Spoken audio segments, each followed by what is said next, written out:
Last class में हमने बात किया था सेल्फ इंडक्शन का। सेल्फ इंडक्शन पढ़ चुकी और लास्ट क्लास में हमने ये भी डिस्कस कर लिया कि प्लेन सर्कुलर कॉइल का सेल्फ इंडक्टेंस क्या होता है और सोलेनोइड का सेल्फ इंडक्टेंस क्या होता है किस तरह से।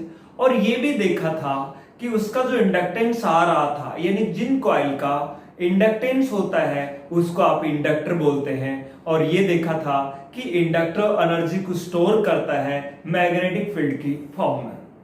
क्लियर? आज हम बात करने वाले हैं म्यूचुअल इंडक्शन की। सो फर्स्टली हम कोएफिशिएंट ऑफ म्यूचुअल इंडक्शन पढ़ने से पहले सबसे पहले ये जो टॉपिक है ये स्टडी करने से पहले इसमें आप ये लिखिए फर्स्टली, इससे पहले self mutual induction. Mutual induction आपको पता होना चाहिए कि म्यूचुअल इंडक्शन होता क्या है। What is mutual induction? ये देखो, म्यूचुअल इंडक्शन को समझने के लिए मैं यहां हम बात करते हैं। एक क्या है, आपके पास में ये कॉइल है, एक सोलेनोइड मान ले आप, और इसमें करंट फ्लो हो रहा है। कैसा करंट फ्लो हो रहा है? चेंजिंग करंट, यानी AC current, variable current flow हो रहा है। और इसके पास में मैंने दूसरी कॉइल रख दी इस तरह से, जो कि कहीं भी किसी भी करंट वोल्टेज सोर्स से कनेक्टेड नहीं है। इस तरह से ये कहीं भी कनेक्टेड नहीं है। ये मैंने गैल्वेनोमीटर कनेक्ट किया है इसमें, जैसे मान लीजिए कहीं भी कनेक्टेड नहीं है। या मीटर का कनेक्ट कर दिया, कहीं भी कनेक्टेड नहीं है। अब मैंने ये कहा कि जैसे ही इसमें करंट फ्लो होगा, कौन सी वाली में?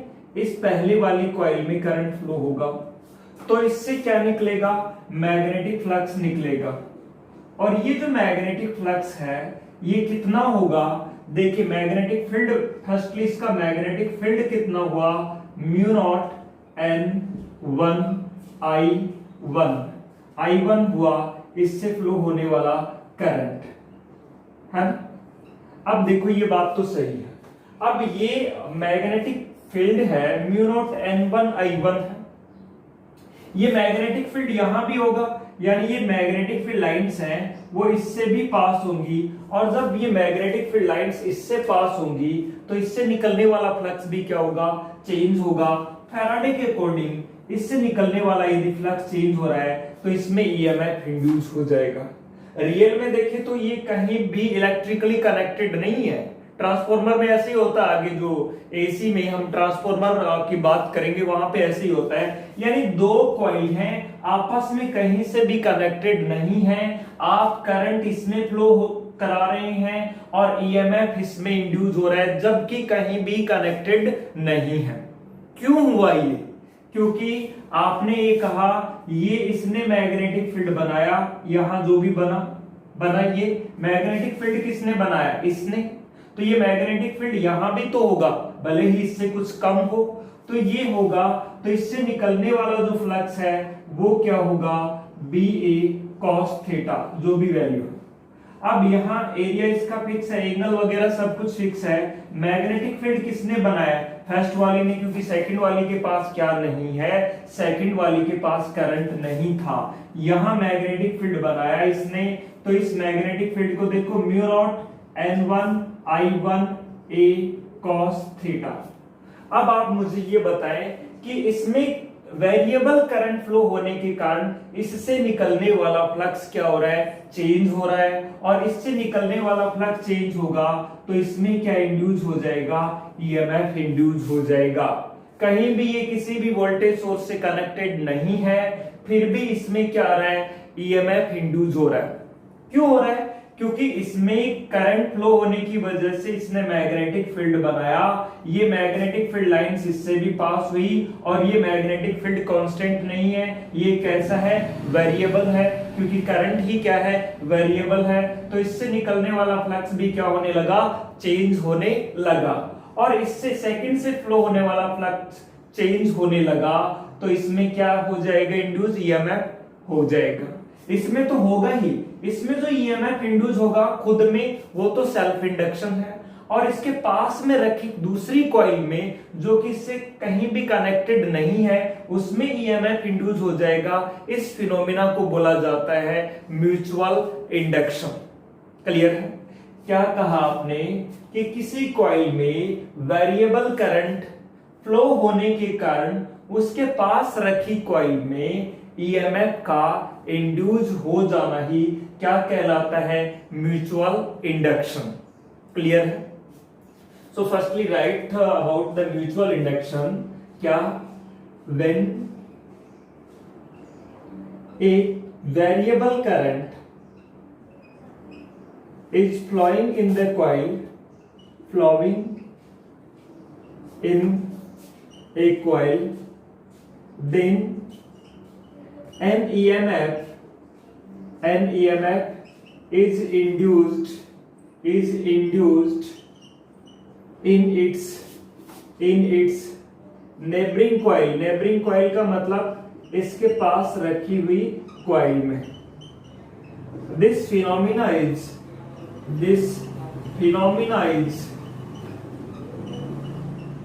is called क्या?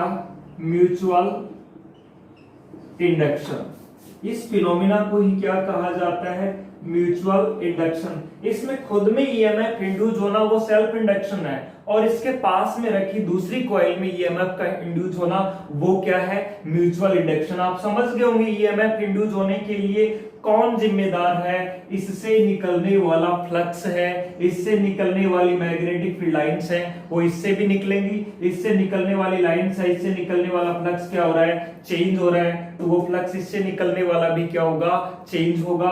और जब किसी सर्किट से या किसी कॉइल से निकलने वाला फ्लक्स चेंज होता है तो फैराडे के फर्स्ट लॉ के अकॉर्डिंग उसमें क्या इंड्यूस हो जाता है? ईएमएफ। ये आपको समझाने के लिए बताया, ये नोट करिए आप। ये इसको हम बोलेंगे क्या? Mutual induction. क्या कहा? ये नोट कर लीजिए। क्या?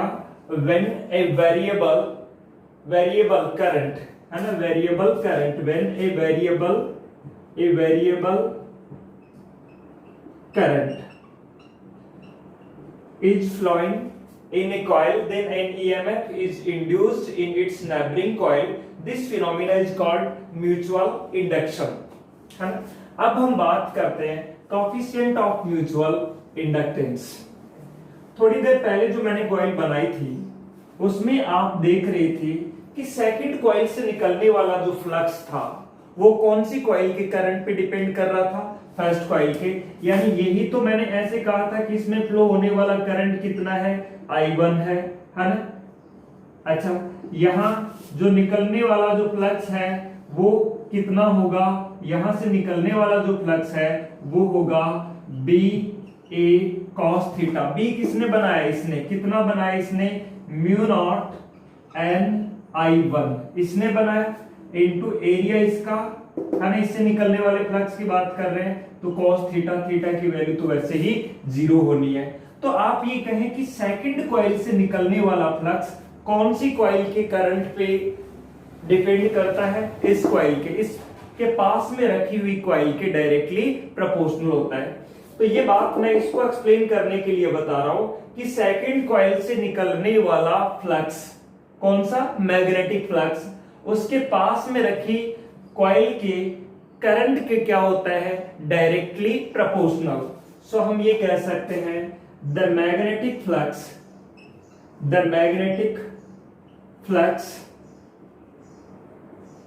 passing through a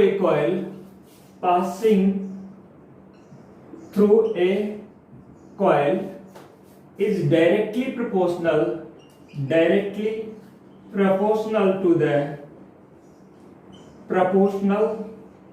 to the किसके? current flowing through its neighboring coil, current flowing through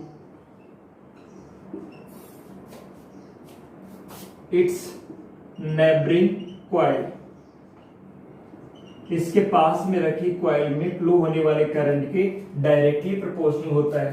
यानी यहां से आप क्या लिख सकते हैं? सेकंड कॉइल से निकलने वाला फ्लक्स फर्स्ट वाली कॉइल के करंट के डायरेक्टली प्रोपोर्शनल होगा। इसका करंट ज्यादा होगा तो इससे निकलने वाला फ्लक्स भी क्या होगा, ज्यादा होगा।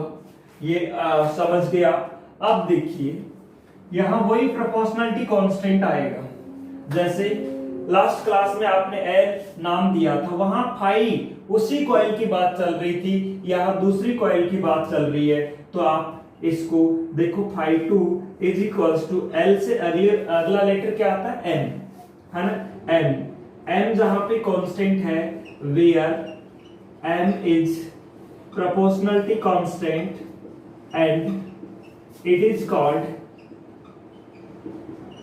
Mutual inductance between the coils. Mutual inductance between the coils. कौन सा भी इंडक्टेंस हो, म्यूचुअल हो या सेल्फ इंडक्टेंस हो, दोनों बात एक ही है। वो भी फ्लक्स और करंट का रेशियो था और ये भी फ्लक्स और करंट का रेशियो है। क्लियर। अब हम ये कहेंगे एम को कैसे डिफाइन करें। यहां से हमारे पास एम को डिफाइन करने का क्या है, यहां से हम एम को इस तरह से डिफाइन कर सकते हैं। क्या हुआ, phi 2 divided by I1। L भी क्या था, फ्लक्स और करंट का रेशियो था। वो बात अलग है कि उसमें उसी में फ्लक्स और उसी से करंट का रेशियो है। ये दूसरी का फ्लक्स है और पहली का करंट है, यानी एक का तो मैग्नेटिक फ्लक्स और दूसरी का करंट का जो रेशियो है उसको हमने क्या नाम दिया है, दोनों कॉइल्स के बीच का म्यूचुअल इंडक्टेंस, है ना। म्यूचुअल इंडक्टेंस बिटवीन कॉइल्स बोलते हैं इसको, बिटवीन कॉइल्स। उन दोनों कॉइल्स के बीच का म्यूचुअल इंडक्टेंस कहा जाएगा एम को। आइए हम बात करते हैं एम को और डिफाइन करने का हमारे पास क्या तरीका है ना। इसको नोट कर लिया तो देखिए, एम को हम इस तरह से कह सकते हैं, यहां से एम इज इक्वल्स टू क्या होगा, phi 2 divided by I1।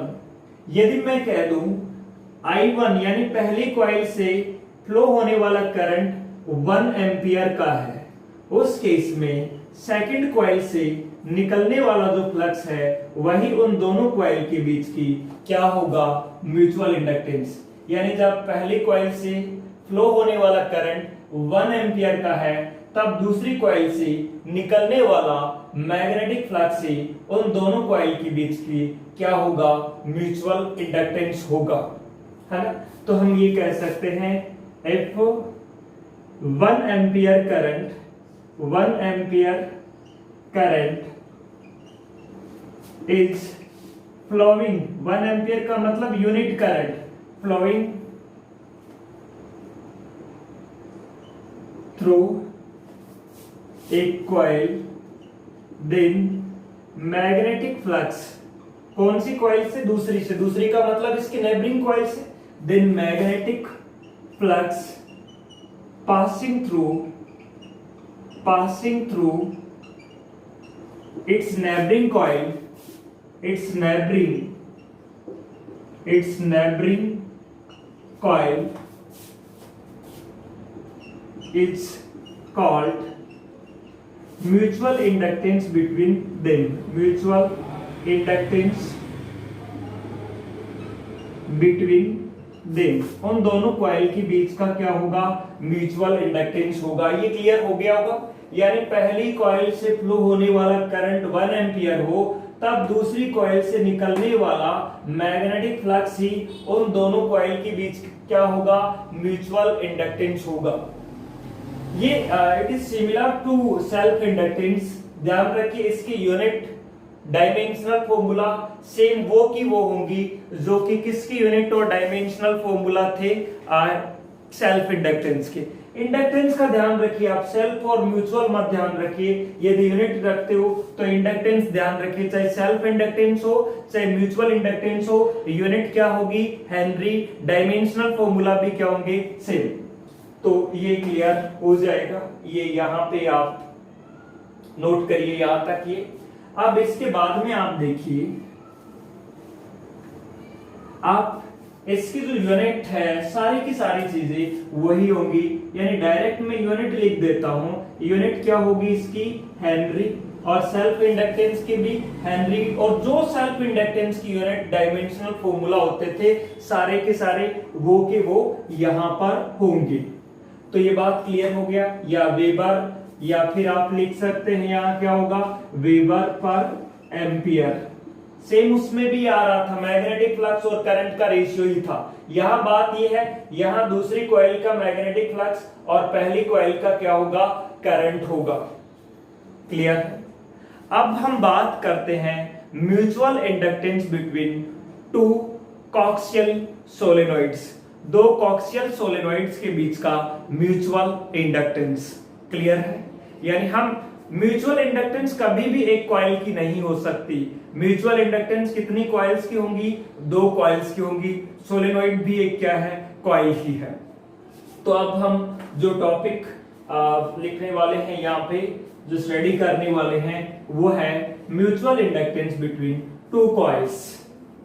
Mutual inductance between two coxal सोलेनोइड्स, है ना। तो टॉपिक का नाम लिखिए mutual inductance. Mutual inductance between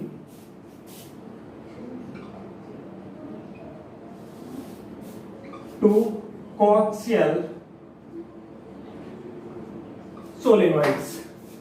दो कॉक्सियल सोलेनोइड्स के बीच का म्यूचुअल इंडक्टेंस कैलकुलेट करने वाले हैं हम।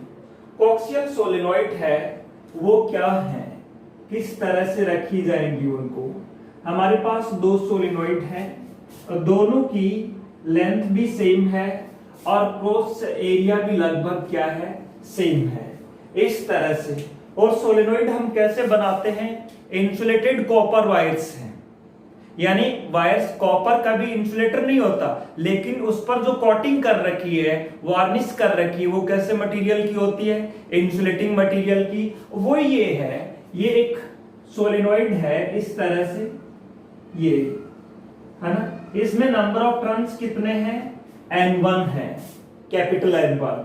और इसके अंदर ही दूसरी ऐसी ही सोलेनोइड रखी हुई है, इसके अंदर रखी हुई है ना। दोनों का क्या है, सेम है, दोनों का एरिया भी सेम है और लेंथ भी क्या है, सेम है।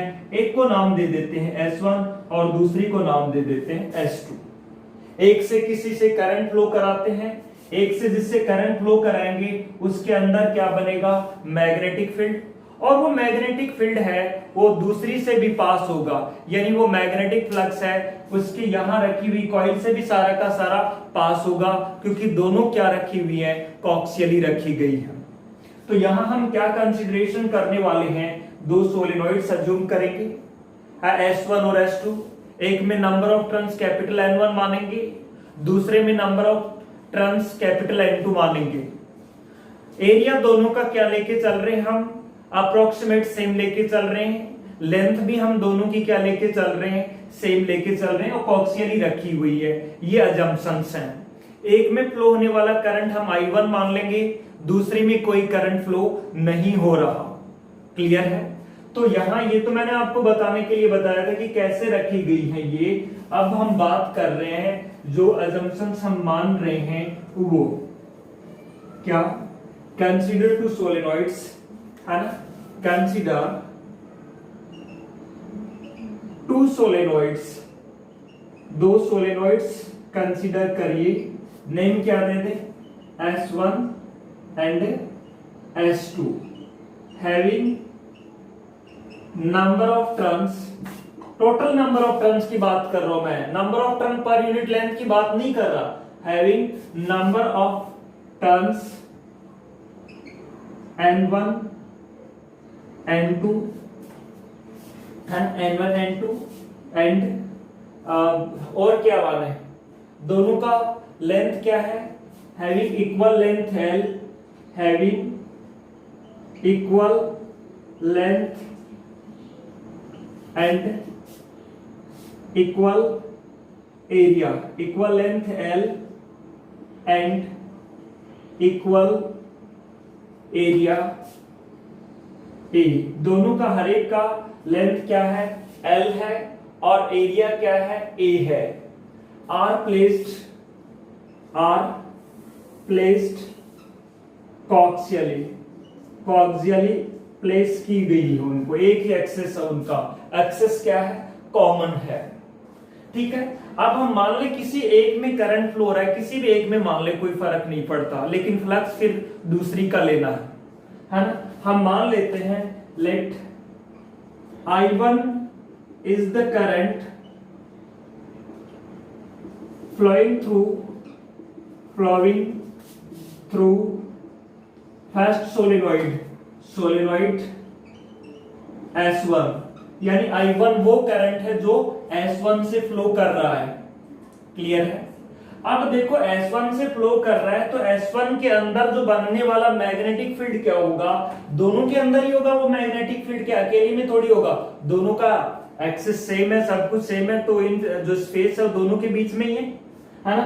तो आप क्या कह सकते हैं, मैग्नेटिक फील्ड। मैग्नेटिक फील्ड कौन बनाएगी, जिसके अंदर करंट फ्लो हो रहा है वो बनाएगी इनसाइड द सोलेनोइड्स, दोनों में ही होगा। लेकिन कौन बनाती है मैग्नेटिक फील्ड, जिसके अंदर करंट फ्लो हो रहा है। किसके अंदर बताया आपने, पहले वाली में करंट फ्लो हो रहा है, वो क्या मान रखा आपने, I1। तो ये जो मैग्नेटिक फील्ड बनाएगी वो होगा म्यू नॉट एन I1। ये पता है n कौन सा आता है, स्मॉल n आता है मूविंग चार्ज में, सीबीएसई की मूविंग चार्ज चैप्टर में, और आरबीएससी के magnetic effect of electric current में सोलेनोइड के अंदर का जो मैग्नेटिक फील्ड ये पड़ा था, mu naught small n I, जहां पे स्मॉल n है number of turn per unit length. Clear है? अब देखो ये इतना मैग्नेटिक फील्ड बनेगा, n कौन सा, उसके खुद के में पहली में n1 आएगा, है ना। दोनों में नंबर ऑफ टर्न्स क्या है, अलग अलग है, लेकिन ये कैपिटल N1 नहीं है, ये स्मॉल n1 है ना। अब देखो इसके अंदर मैग्नेटिक फील्ड की वैल्यू ये होगी। अब ये फ्लक्स किससे निकलेगा, सेकंड से निकलेगा। सेकंड का जो एरिया है, एरिया किधर है, ये देखो ये सेकंड और ये फर्स्ट, इसका एरिया इधर और मैग्नेटिक फील्ड भी इधर, दोनों के बीच एंगल कितना होता है, इस केस में 0 होता है। ये आपको पहले से लास्ट लेक्चर्स में आप सीख चुके हैं। तो इससे निकलने वाला फ्लक्स कितना होगा, the magnetic flux passing through, second से निकलेगा या नहीं निकलेगा, वन टर्न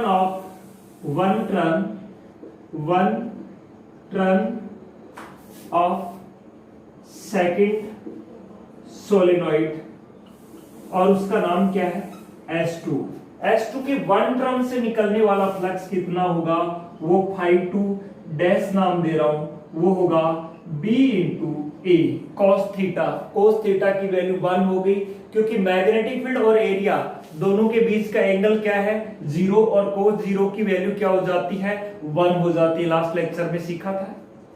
अब देखो A मैंने A2 क्यों नहीं लिखा, क्योंकि दोनों का एरिया क्या है, सेम है, लेंथ भी दोनों की क्या है, सेम है। तो यहाँ का ये जो मैग्नेटिक फ्लक्स है कितने टर्न से है, 1 टर्न से है, लेकिन सेकंड में टर्न है कितने, कैपिटल N2, टोटल टर्न की बात कर रहा हूं मैं। तो N2 टर्न से फ्लो होने वाला flux, the magnetic flux through N2 turn से पास होने वाला मैग्नेटिक फ्लक्स, वो टोटल फ्लक्स आ जाएगा, वो होगा N2 इंटू बी ए। एक सिंगल टर्न से था, लेकिन सिंगल नहीं है, इसमें कितने टर्न है, N2 टर्न है, तो N2 से फ्लो होने वाला, पास होने वाला मैग्नेटिक फ्लक्स ये होगा। अब यहां देखिए आपके पास N2, B की वैल्यू, B किसने बनाया, फर्स्ट सोलेनोइड ने, क्योंकि सेकंड वाली में तो करंट है ही नहीं, इसने प्रिपेयर किया B, और ये वैल्यू कितनी है, ये वैल्यू देखिए यहां से सब्स्टिट्यूट कर रहा हूं, म्यू नॉट स्मॉल n1 है, ये n1 I1, ये B की वैल्यू रख दी इनटू A, ये आ गया। अब स्मॉल n और कैपिटल N दोनों या तो एक ही हो, एक ही तरह के हो तो सही रहता है ना, या तो दोनों स्मॉल n हो और ये दोनों ही क्या हो, कैपिटल N हो, तब सही होता है। अब देखिए, खैर इसको हम चेंज कर लेंगे, स्मॉल एन को कैपिटल में कन्वर्ट कर लेंगे, कोई दिक्कत नहीं है। अब आप ये देखिए, ये वैल्यू किसकी आई है, φ2 की वैल्यू आई है, यानी सेकंड कॉइल से निकलने वाला मैग्नेटिक फ्लक्स, ये φ2 आ गया। अब हमें पता है म्यूचुअल इंडक्टेंस क्या होती है। म्यूचुअल इंडक्टेंस का फॉर्मूला, म्यूचुअल इंडक्टेंस का जो फॉर्मूला है वो होता है M is equals to φ2 divided by I1। तो ये यहां रखेंगे तो ये आ जाएगा N2 mu naught N1 I1 A divide by I1 से ये I1 कैंसिल हो जाएगा इस तरह से, तो ये बचेगा। यहां तक समझ में आया। यदि आपने ये लाइंस नोट कर ली हैं तो ये नोट कर लीजिए, यहां मैं रफ कर रहा हूं।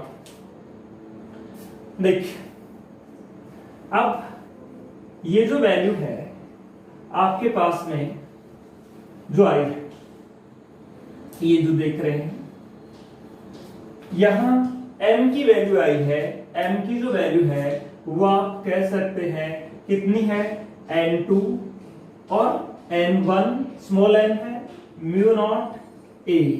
बट या तो स्मॉल n को आप क्या लिख लो, कैपिटल N के टर्म में, या कैपिटल N को स्मॉल n की टर्म में। n क्या होता है, number of turn per unit length, ये होता है total turn divided by total length. Small n क्या होता है, number of turn per unit length, और ये क्या होता है, total number of turn divided by total length. Total length पहले के लिए लिख रहे हैं तो 1, और ये भी 1। यहां 1 लगाने की जरूरत नहीं है क्योंकि दोनों सोलेनोइड्स की लेंथ क्या है, इक्वल है। Clear.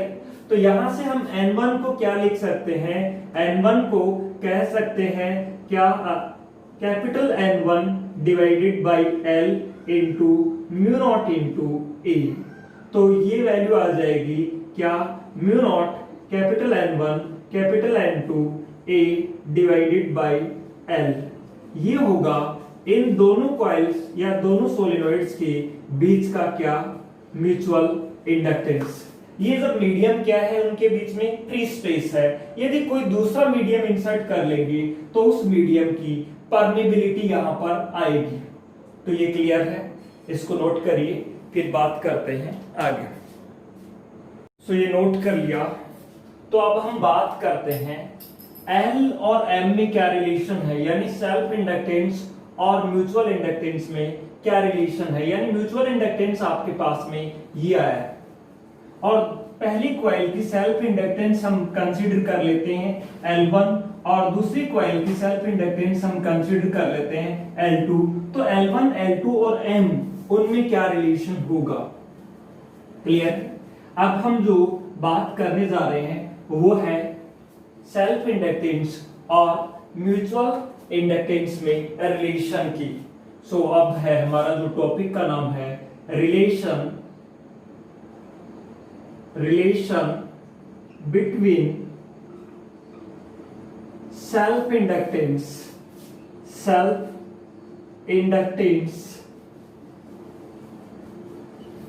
And mutual inductance. Self inductance और म्यूचुअल इंडक्टेंस में रिलेशन। सेल्फ इंडक्टेंसेस मींस L1 और L2। ये यहां हम ये मान लेंगे, फर्स्ट की सेल्फ इंडक्टेंस हम क्या मान लेंगे, L1, और सेकंड की हम क्या मान लेंगे, L2। और म्यूचुअल इंडक्टेंस उन दोनों के बीच की हम क्या मान लेते हैं, N मान लेते हैं। उससे पहले मैं आपको ये बता दूं कि आपने जब सोलेनोइड पढ़ा था तब उसकी जो सेल्फ इंडक्टेंस है वो जो लिखी थी आपने L, उसकी वैल्यू आपने लिखी थी mu naught N square AL। ये सेल्फ इंडक्टेंस थी सोलेनोइड की, जहां की N को हम क्या लिख सकते हैं, capital N divided by L लिखा जा सकता है। स्मॉल n क्या होता है, number of turn per unit length, और इसको क्या लिख सकते हैं हम, total number of turns divided by length into AL। या ये कह सकते हैं ये क्या होगा, n square divided bye L square AL, और L से ये एक L कैंसिल हो जाएगा, mu naught N square A divided by L। ये क्या होती है किसी भी सोलेनॉइड की सेल्फ इंडक्टेंस, यानी ये बात हमें पता है पहले से, ये पता है, इसका मतलब यही है क्योंकि इसमें जस्ट मैंने क्या किया है, स्मॉल n को लिखा है capital N divided by L, total number of turn divided by length. Small n क्या था, number of turn per unit length. अब देखो ये m की वैल्यू ये है, जैसे मैं लिखूं कि mu naught n1 n2 a divided by L। अब हम एक एक सोलेनॉइड की बात करते हैं, है ना। फर्स्ट सोलेनॉइड की जो सेल्फ इंडक्टेंस है, self inductance of S1, self inductance of S1 वो कितनी है, वो L1 है। और L1 क्या होगी, क्या क्या चेंजेस होंगे, म्यू नॉट N1, A1 नहीं होगा ना, A ही होगा क्योंकि दोनों का एरिया क्या था, सेम था, डिवाइडेड बाय L। ये हमारे पास आ गई इक्वेशन नंबर 1। इसी तरह से हम लिख सकते हैं यहाँ पे क्या, सेल्फ इंडक्टेंस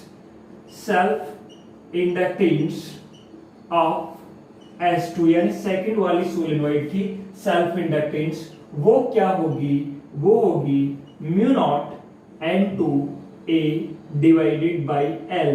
L1 L2 नहीं लिख रहे हम क्योंकि लेंथ और एरिया हमने क्या अज्यूम किया है, सेम अज्यूम किया है। ये हमारे पास आ गई इक्वेशन नंबर 3। और हम ये भी जानते हैं कि म्यूचुअल इंडक्टेंस बिटवीन देम अभी हमने डिराइव किया है, म्यूचुअल इंडक्टेंस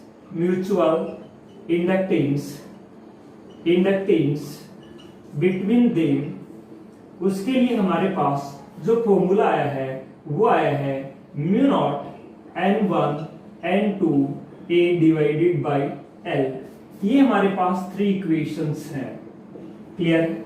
ये 3 इक्वेशंस के बेसिस पे हम इन तीनों में रिलेशन डिराइव कर सकते हैं। इस केस में ये रिलेशन किस तरह से, आप इक्वेशन नंबर 1 और इक्वेशन नंबर 2 को देख रहे हैं, यदि दोनों को मल्टीप्लाई कर दें, इस साइड में मल्टीप्लाई कर रहे हैं तो राइट साइड में भी मल्टीप्लाई करेंगे, कोई फर्क नहीं पड़ेगा।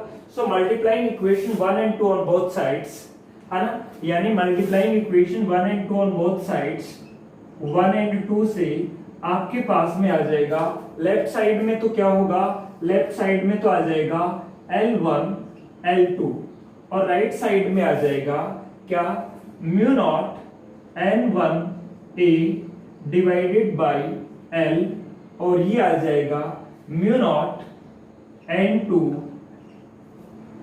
A divided by L। अब यहां इसको हम इस तरह से लिख सकेंगे, mu naught N1 N2 divided by, देखो म्यू नॉट का क्या हो रहा है, स्क्वायर हो रहा है, N1 N2 इसको भी क्या लिख सकते हैं, देखो M1 N2 A का स्क्वायर डिवाइडेड बाय L का स्क्वायर, क्लियर। अब देखो यहां से हम इसको क्या लिख सकते हैं, आप यहां से देखिए, हमें m लिखा जा सकता है कि μ1 n1 n2 a divided by l होता, देखो mu naught n1 n2 divided by a होता, तो यहां तो म्यू नॉट का स्क्वायर है, a का भी स्क्वायर है और l का भी स्क्वायर है, इसको क्या नाम दिया जा सकता है, n m का स्क्वायर, क्लियर है। ये थोड़ा सा इसमें ये सही करें आप, L1 की जो वैल्यू है, L1 की क्या आई थी आपके पास, L की वैल्यू आई थी mu naught n square AL आई थी और डिवाइडेड बाय इसको किया था आपने क्या, mu not n by L का स्क्वायर AL, तब ये आया था mu naught n square divided by L square AL, तो L से ये L कैंसिल हो गया था, तो mu naught n square A आया था, तो N1 का स्क्वायर, यही वैल्यू आई थी सेल्फ इंडक्टेंस की, ये स्क्वायर ये आ गया था। तो यहां से देखो n1 का स्क्वायर n2 का स्क्वायर, n1 का स्क्वायर n2 का स्क्वायर। ये आया था सेल्फ इंडक्टेंस में, हमने स्क्वायर नहीं लिखा जल्दीबाजी में। तो अब देखिए यहां से ये वैल्यू आने के बाद में ये वैल्यू किसकी आई है, L1 L2 की, और इसको आप लिख सकेंगे क्या, mu not n1 n2 divided by L का होल स्क्वायर। क्लियर है। अब देखो इसको क्या लिखा जा सकता है, m लिखा जा सकता है, तो L1 L2 is equals to m का स्क्वायर, या m की वैल्यू आ जाएगी under root of L1 L2। ये m की वैल्यू क्या आएगी, under root of L1 into L2। लेकिन ये बात कब की है, जब एक कॉइल से निकलने वाला फ्लक्स सारा का सारा दूसरी कॉइल से निकले, यानी दोनों कॉइल्स परफेक्टली कपल्ड हो। परफेक्टली कपल्ड का मतलब है सारा का सारा फ्लक्स, आपने यही तो कहा था इस कॉइल से जो भी मैग्नेटिक फ्लक्स है वो इसके अंदर वाली से भी निकलेगा। क्या जरूरी है ऐसा कि सारा का सारा फ्लक्स निकले, ऐसा कोई जरूरी नहीं है। तब क्या होगा, इसको नोट कर लीजिए आप, ये स्क्वायर करना है, क्योंकि पता है स्क्वायर क्यों आया, क्योंकि L का फॉर्मूला क्या होता है, L का ये मैंने बताया था mu naught n square AL, और n को क्या लिखा था, capital N divided by L, है ना। तो ये आ गया। तो ये तो आपने माना जब परफेक्टली कपल्ड है ना, ये नोट करिए। यदि परफेक्टली कपल्ड नहीं है उस केस में क्या होगा, है ना। ये फॉर्मूला कब है, परफेक्टली कपल्ड है, और परफेक्टली कपल्ड नहीं है उस केस में हम इसको k लिख देते हैं। यहाँ k की वैल्यू क्या है, 1 है। जैसे मान लो कुछ केसेस वैसे रिलेशन, तो ये आ गया, हम इसको m इज इक्वल टू क्या लिखेंगे, k रूट L1 L2 ये लिखेंगे, क्योंकि ये केस जो है वो किसके लिए है, परफेक्टली कपल्ड का, है ना। परफेक्टली कपल्ड का मतलब ये हुआ कि पहली कॉइल से निकलने वाला मैग्नेटिक फ्लक्स सारा का सारा दूसरी कॉइल से भी लिंक हो रहा है। जैसे ये वो केस है, जैसे आपने कहा ये कॉइल थी आपके पास में, एक कॉइल है ना, इससे जो भी फ्लक्स निकलेगा, जैसे करंट फ्लो कराओगे तो वो सारा का सारा फ्लक्स क्या होगा, इस वाली कॉइल से भी निकलेगा। यानी इस केस में इन दोनों कॉइल को क्या बोलेंगे, परफेक्टली कपल्ड बोलेंगे, और इसके लिए k की वैल्यू क्या होती है, 1। इस केस को बोला जाएगा परफेक्टली कपल्ड। परफेक्टली कपल्ड का मतलब है जो मैग्नेटिक फ्लक्स इसने बनाया सारा का सारा दूसरी से भी लिंक होगा, इसके लिए k की वैल्यू क्या होती है, 1 होती है। तो ये केस कौन सा था, परफेक्टली कपल्ड वाला। यदि ऐसा है कि ये कॉइल ऐसे है, यूं है, और एक ऐसे रखी हुई है ये, तो सारा का सारा जो फ्लक्स है वो इससे नहीं निकल पाएगा, कुछ फ्लक्स इसमें आएगा, है ना। ये लाइन मैंने बनाई है कि दोनों मैग्नेटिक कपल्ड है, यानी ये वाली कॉइल है इस वाले मैग्नेटिक फील्ड में ही रखी हुई है, इस लाइन का मतलब ये है। तो इसको परफेक्टली कपल्ड नहीं बोला जाता, पार्शियली कपल्ड है, और इसके लिए k की वैल्यू 0 से ज्यादा होती है और 1 से कम होती है, ये वाला केस। और थर्ड केस है, यदि ऐसा हो, कैसा थर्ड केस, देखो पहला केस k की वैल्यू 1 कैसे होती है, जैसे हमने जो केसेस लिए थे इनमें k की वैल्यू क्या थी, 1, और इस केस में k की वैल्यू मान लीजिए इससे निकलने वाला मैग्नेटिक फ्लक्स से 50% ही निकल रहा है, तो k की वैल्यू क्या होगी, 1/2, यानी हाफ होगी, 0.5 होगी, हाफ फ्लक्स निकल रहा है ना। और एक केस ऐसा भी हो जिसमें कोई मैग्नेटिक फ्लक्स नहीं निकले, ये नोट करिए, ये नोट कर लिया। तो देखिए यदि ऐसा भी केस हो सकता है जिसके लिए कोई, यानी कपल्ड हो ही नहीं, मैग्नेटिकली कपल्ड नहीं हो, जैसे एक को आपने रख दिया इस तरह से रख दिया, और दूसरी को रख दिया आपने इस तरह से, तो इसका तो एरिया इधर रह गया।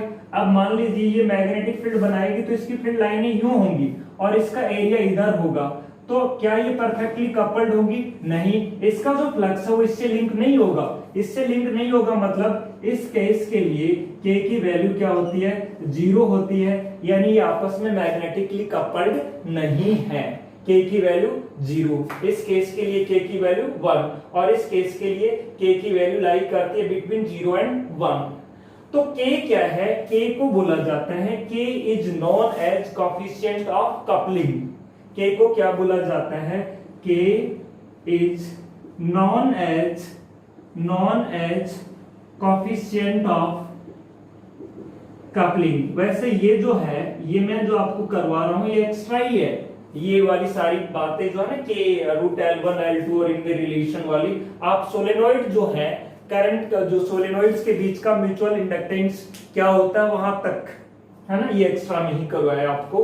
तो ये बात समझ गए। इसको बोलेंगे के को क्या कहा जाएगा? Known as coefficient of coupling. तो नोट कर लीजिए इनको भी, नोट डाउन। सो नोट कर लिया। तो आप क्वेश्चन कर लेते हैं इसके जो आरबीएससी एग्जाम में आए हुए हैं, बोर्ड एग्जाम में, वो क्वेश्चंस देखिए। किसी सर्किट में बात कर रहा है, 2016 में आए हुए क्वेश्चन की बात कर रहा हूं। किसी सर्किट में कह रहा है करंट है वो 5 एम्पियर से 0 हो जाता है, और कितने टाइम में? 0.1 सेकंड में, है ना। किसी जो सर्किट जिसमें इंडक्टर लगा हुआ है ना, in a circuit the current fall down in a circuit, the current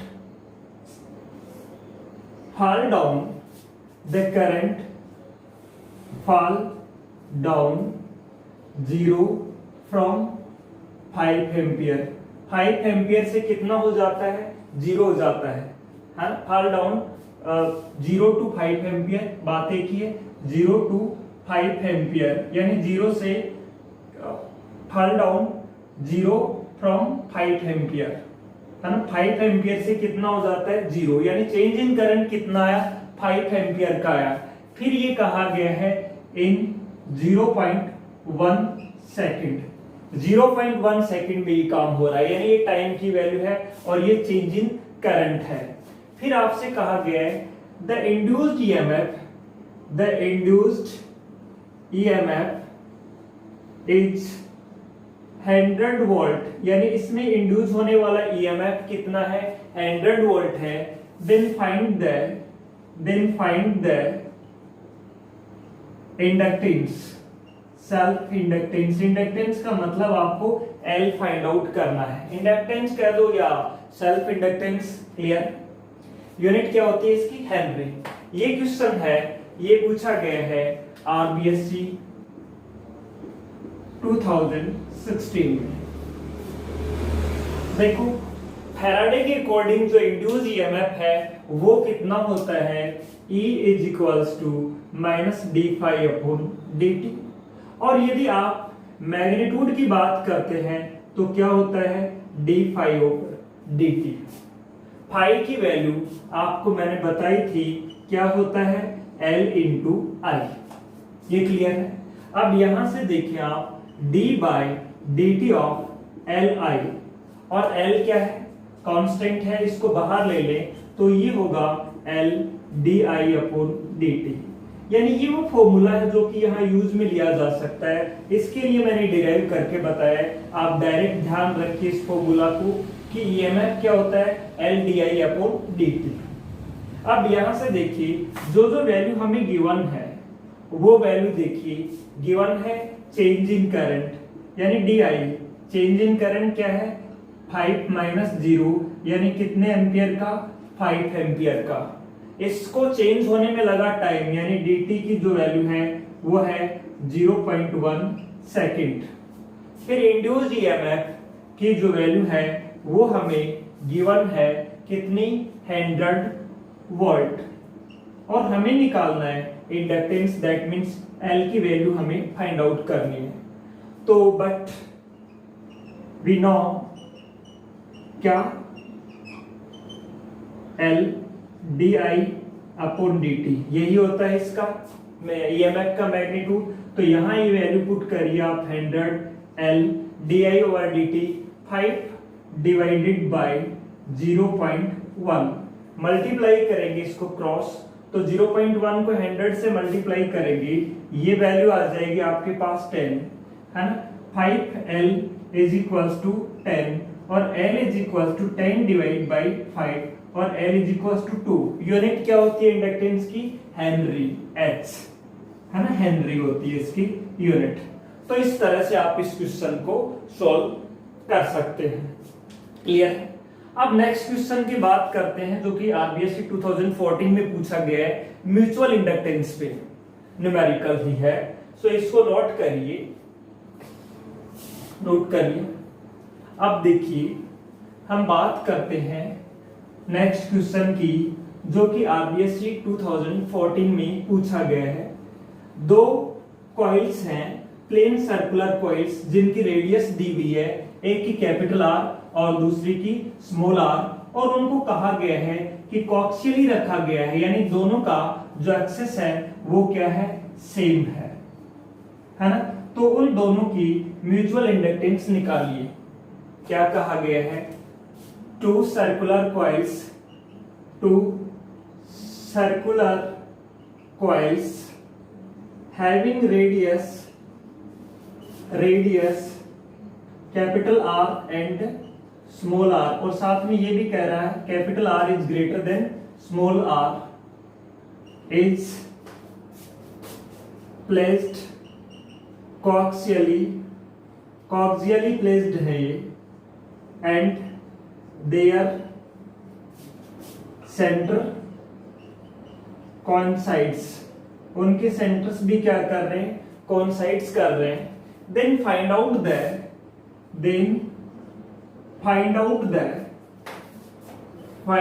the mutual inductance between them। ये क्वेश्चन पूछा गया है आरबीएससी 2014 में पूछा गया है ये क्वेश्चन।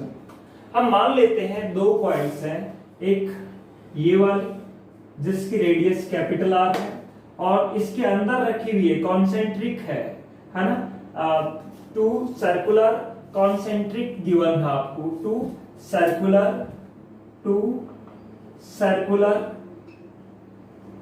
कॉन्सेंट्रिक, वैसे भी गिवन है यहाँ टू सर्कुलर कॉइल से सफिशिएंट है, क्योंकि यहाँ गिवन है कॉन्साइड हो रहा है उनका, है ना। अब इसके अंदर ये है, इसकी जो बाहर वाले की जो रेडियस है वो कैपिटल आर है और अंदर वाले की जो रेडियस है वो क्या है, स्मॉल आर है। अब मान लीजिए किसी एक से करंट फ्लो करा दें आप, चाहे बाहर वाली से करंट फ्लो करा दें या अंदर वाली से करंट फ्लो करा दें। बाहर वाली से करंट फ्लो कराएंगे तो मैग्नेटिक फील्ड कौन बनाएगी, बाहर वाली। किसी भी एक से करा दें आप, कोई दिक्कत नहीं है ना। तो बाहर वाली से करंट फ्लो कराया तो सारा का सारा फ्लक्स अंदर वाली से निकलेगा, क्योंकि अंदर वाली ही इसके अंदर है और मैग्नेटिक फील्ड बाहर वाला इसके अंदर भी होगा। तो हम कहें मैग्नेटिक फील्ड, लेट हम मान लिया कि current flowing through the outer coil is I1 मान लिया, क्या मान लिया, I1, और इससे निकलने वाले फ्लक्स को हमने मान लिया φ2। तो I1 है इससे, तो इसका मैग्नेटिक फील्ड कितना होगा, वो होगा mu naught I1 divided by 2R। ये आप पढ़ चुके हैं कि मैग्नेटिक फील्ड किसी भी सर्कुलर कॉइल के सेंटर पे इतना बनता है। बात क्लियर है? इसके कारण ये मैग्नेटिक फील्ड बन गया। अब आप कह सकते हैं मैग्नेटिक फ्लक्स, सेकंड से निकलने वाला magnetic flux through inner coil से, उसको हम φ2 नाम दे दें। भाई मैग्नेटिक फील्ड बाहर वाले ने बनाया तो फ्लक्स अंदर वाले का लिया जाएगा, है ना। करंट बाहर वाले का माना तो फ्लक्स अंदर वाले का, उसके पड़ोस वाले का, नेबरिंग में। तो ये जो वैल्यू है वो क्या आएगी, φ2 होगा BA, है ना। एरिया कौन सा, सेकंड का लिया जाएगा, सेकंड ये अंदर वाली है, ये है। अब सेकंड का एरिया कोस थीटा इसलिए नहीं लेते, मैग्नेटिक फील्ड की डायरेक्शन यूं है और इसका एरिया भी यूं है, दोनों के बीच का एंगल कितना है, 0, और कोस 0 की वैल्यू क्या हो जाती है, 1 हो जाती है, इसलिए हम यहाँ कोस थीटा नहीं लेते। नंबर ऑफ टर्म्स भी यहाँ एक ही है, इसलिए n से मल्टीप्लाई करने की जरूरत भी नहीं है। तो ये फ्लक्स आ गया, तो इस फ्लक्स को थोड़ा और मॉडिफाई कर सकते हैं हम।